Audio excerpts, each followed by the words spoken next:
speaking, simply because I had a class of a student that was dealing with CPE speaking this morning. And he asked what exactly I meant by a concrete or a specific example. And this is actually important in the speaking and the writing. And I think it's actually important, not just in English. I think that most UK universities, when they ask you to write an essay, probably want exactly the same thing. So what exactly do I mean here? Well, concrete or specific example, I mean a clear example, maybe from your own life. Perhaps I should put that in brackets, because I don't mean from your own life as in from your own history. It doesn't. It could be from your friends. Yeah, it could be from an experience you've had with a friend, or an experience you've had with somebody else. Or it could be somebody else's experience. It could, as long as you know about it. But you do need clear examples. And the more concrete and specific the example, the better. And what the idea here is that the reader or the listener in the speaking exam, but the reader in the writing exam, they want to know why you are arguing for or against an idea. The idea here is that he or she is more likely to be persuaded by your argument if you can say what led you to your position. If you don't say what led you to your position, you're in danger of just speaking very...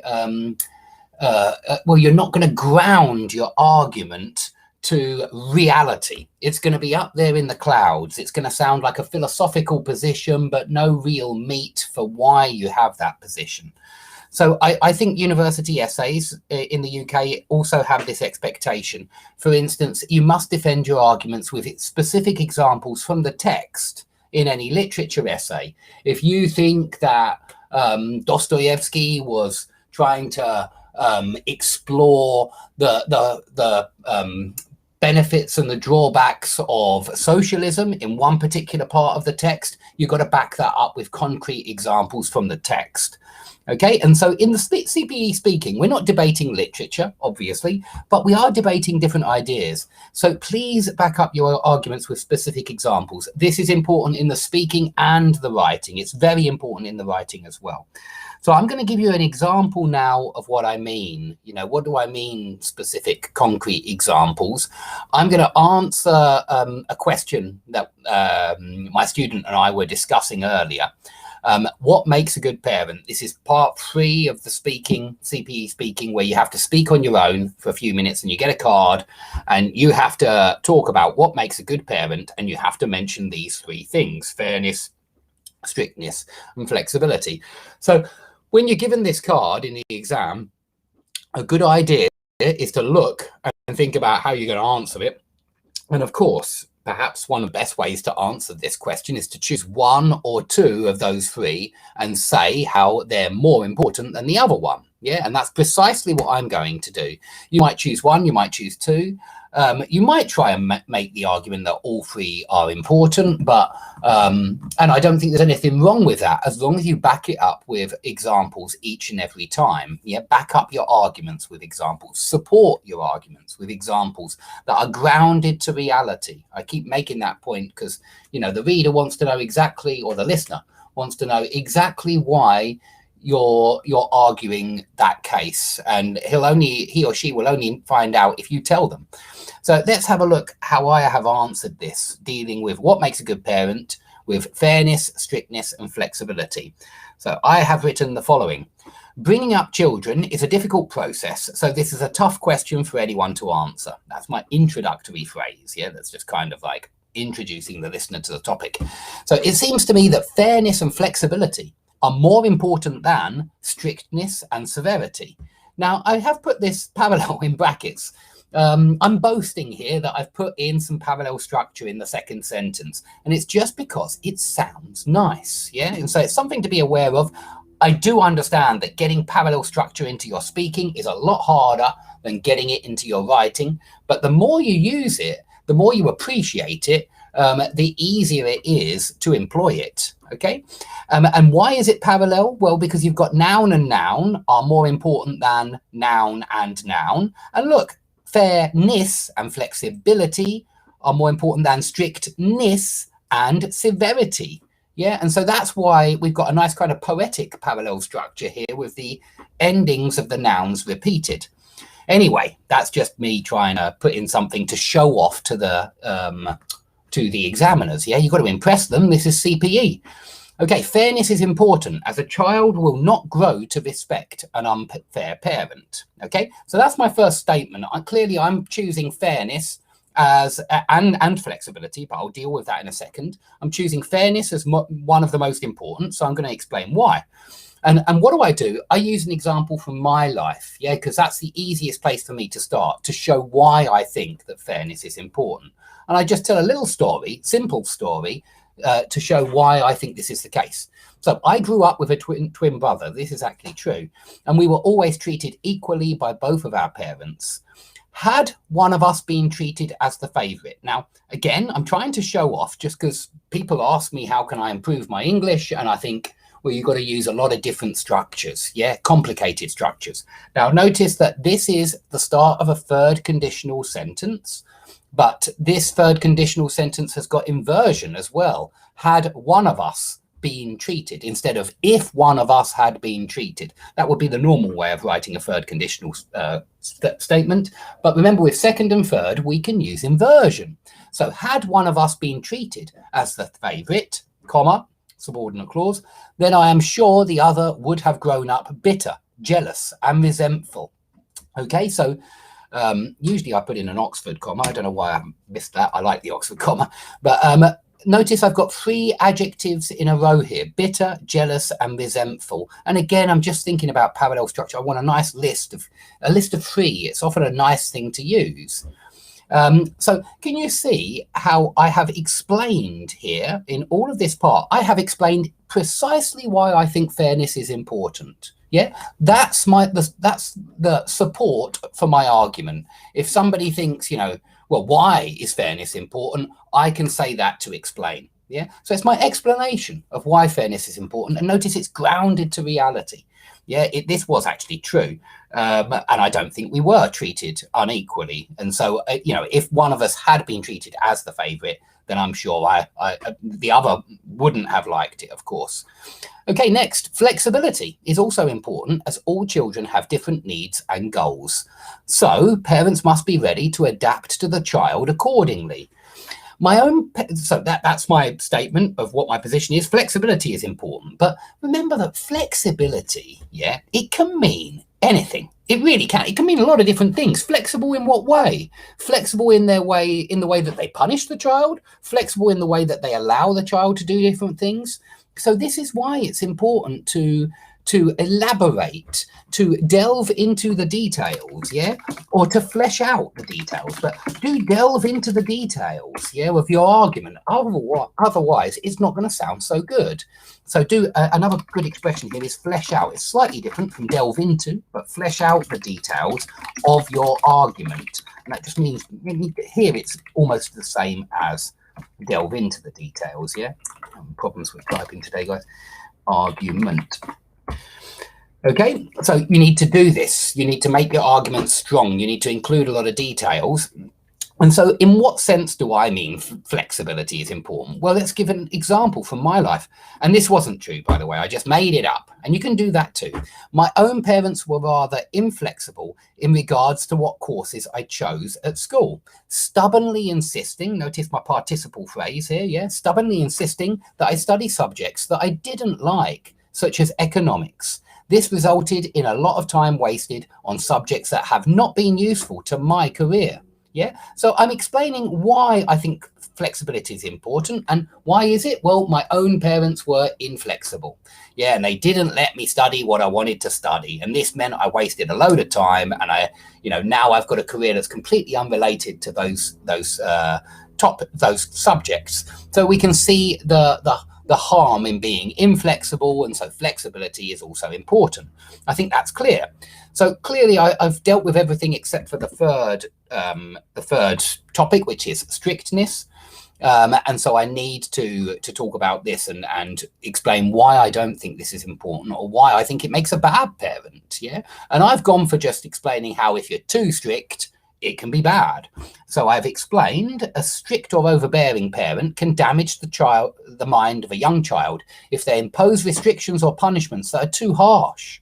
If we don't allow children the freedom to make their own mistakes, we won't learn from them. Oh, big mistake there. They won't learn from them. Yeah, they won't learn from their own mistakes. If we don't allow children the freedom to make their own mistakes, they won't learn from their own mistakes. In fact, all children must learn to be responsible for themselves, but strict parents often don't allow them to do so. I had many friends, so I've explained my position, which is that strict parents can damage children. Now, I've explained why, what kind of damage. Well, they don't allow the child to develop, to learn from his own mistakes, if they don't allow that child freedom to make certain mistakes, like the freedom to go out a little bit later at night every week, not every week, maybe every year, but you have to do this, otherwise they will never feel comfortable going out at night. They will always want your protection or your safety, you know, some kind of security blanket. So certainly we need to allow them to become responsible. So I've explained now with one concrete example, just in the last couple of sentences. I had many friends, none of this is true actually, I had many friends with parents like this when I was a boy, but these kids were the ones who grew up less responsible for themselves. Oopsie daisy, less responsible for themselves. In other words, they grew up very slowly. So you can see I'm grounding my argument with a concrete example. Yeah, I just want a real example from real life to show people why I believe strict parents can be bad parents. Okay, so that's what I consider a model answer for the CPE. Of course, you know, it is my answer, so it's an amazing answer. But I just, joking aside, I just wanted to show what I mean by concrete examples. And you can see that each time the concrete example is what fleshes out the details. It makes it really clear why you're arguing the way that you're arguing. Yeah, what your argument stands on. So hello, Mawson. Hello, Sweetness Mitra. Hello, Eunice. Hello, Koskan. Hello, Vitaly. Can't see your comment, unfortunately. It's always the ones at the bottom I can't see. So let's have a look, if we've got time. We have got 5 minutes. At some of the mistakes that were made. Now, I don't want to, I write one of these feedbacks for every student that I work with. During the class, I will write down, and let me show you this. I will make a note of what the student said, and you'll see that here. And I'll write what they should have said, and I'll write that here. And so any mistakes that came up in the class, we can look at and try to deal with. And I just wanted to show that some of the mistakes that come up in class are exactly the same ones that we're dealing with in the writing classes. We'll see that with the first mistake. But I also wanted to show how if you focus on your mistakes, it's a lot easier to improve your English as well, because of course you've got to get rid of those mistakes.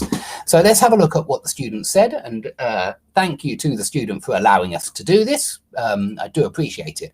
So the deadline for registering is the 20th of June. This doesn't sound so bad. You know, it sounds like it might be a mistake that the examiner would miss. But I think formal academic English would always say for registration. And notice that I have mentioned this a few times in the writing recently, that if you've got a noun like consumption, don't say consuming. If you've got a noun like registration, don't use the gerund, don't say registering. Now, that's not always the case. This is especially the case for after prepositions, it seems to be, if you're using it after a preposition. But as the subject of the sentence, you might sometimes need the gerund. And I need to think about that carefully and make a lesson on it. I did write it down somewhere that I was going to have a proper think about that. But that's a difficult question, when to use the gerund and when to use the other form, when to use consuming, when to use consumption. But for the most part, the ordinary noun seems better. So a lot of these mistakes could be avoidable. I think it's more natural to say could be avoided, or a lot of these mistakes are avoidable. That's fine. Avoidable is a word, but could be avoidable, it sounds odd. Just are avoidable. So I practice yoga for stretching my joints. Now, this is a really common mistake here. If you're saying for stretching, for consuming, for registering, okay, we can't do it up there, but if you're explaining why on the deadline to register, maybe. But if you're explaining why, usually to plus infinitive, when it's a verb and then an object, always use a to plus infinitive. So for example, I went to the shops, not for buying some milk, but to buy some milk. I went to the shops, to grab a bite to eat, or I went to the chip shop to grab a bite to eat, to grab and not for grabbing. And so if you're using for and then verb and then ing, it's probably wrong, and you need to change it to and verb, because to and verb tells us why something happened. For and noun, but not for and gerund, because gerund is a verb, and so I think we'd usually use to and verb. Okay, I can't see any questions at the moment, so we'll keep going. All the buildings that have been made along the centuries. Unlucky, all the buildings that have been made over the centuries. That's the preposition we use for over the course of many centuries, or just over the centuries. Okay, advertising is damaging for the most vulnerable people. Advertising is damaging the most vulnerable people. No preposition. It's damaging the most vulnerable people. I spend a lot of time searching ingredients. Okay, this is the search and look for thing, If you're searching ingredients, you're looking inside the ingredients for something. Maybe somebody's hidden something inside the ingredients. You can search a person when you look for something, usually weapons or drugs, on that person. And so the student should have said, I spend a lot of time looking for ingredients. He was talking about cooking here, and he was talking about, finding. He wanted to find the right ingredients. And so you're not searching ingredients. You're searching the internet, maybe, for ingredients, maybe. Okay, if I had the possibility, I would like to go to Scotland. Opportunity is always preferable if the possibility is good. If the possibility is an excellent one, always use opportunity, because it will sound much more natural than possibility. So if I had the opportunity, I would like to go to Scotland. You can buy vegetables and fruits. No, fruit is uncountable. It's weird, illogical, irrational, but that's the way it is. This doesn't fit our purpose. This doesn't suit our purpose. We do say this this object is not fit for purpose, or this course maybe that's been written for the students is not fit for purpose, fit for purpose. We do say that, meaning it's not good enough. It's not good enough for the purpose that it's been made to achieve. It's not good enough to reach that goal. So this doesn't suit our purpose if we're just going to use it as an object. Okay, one of the major differences is the education. Well, which education? If you just mean education in general, no article. One of the major differences is education. Maybe you're talking about two different countries and you say one of the major differences between France and Germany is education. In those days, the university cost a lot of money. No, in those days, university, no article, because you mean the process of education that goes on at university. And so no article. You don't mean a specific university. You just mean that the process of going to university cost a lot of money, so we dropped the article. Costed, no, cost always, it's like put, hit, cost. Much more cheaper, that's the kind of thing I'd sometimes say, but it's not correct. Much cheaper. And it is free at all. At all is only for negative sentences. I don't smoke at all, I haven't seen him all day at all, but it is completely free. That's positive, so you use completely for positive sentences. A lot of new laws have been passed rather than have passed. And you had to spend a lot of money for traveling. No, to travel. You had to spend a lot of money to travel by plane. So in order to travel by plane, you had to spend a lot of money. And so we need to travel and not for traveling. Okay, I hope that's been clear. Let's have a look what people have written. Alexander usually has a very intelligent comment. Let's listen carefully to what he's got to say. Advertising is damaging, harmful to the people most vulnerable to it. That works. Damaging too. Excellent. That does work. I think that sentence came up in the previous CPE writing, didn't it? Advertising is damaging too. You can also say advertising damages the people most vulnerable to it. I don't see anything wrong with that. But is damaging too works as well, certainly. Did we have advertising there? So here, this is a good one to look at, actually. Advertising and advertisements. I was just saying about, I haven't really thought very deeply about when to use the noun form, like consumption, and when to use the gerund, consuming. Well, let's take Alexander's sentence, advertising is damaging to the people most vulnerable to it, and advertisements are damaging to the people most vulnerable to them. Is there much difference? So advertisements really does focus on the object. When you say advertisements, you are certainly dealing with the object. Okay, you're starting. Okay, let's have a look. Yeah. Okay, sorry, Alexander, I missed that.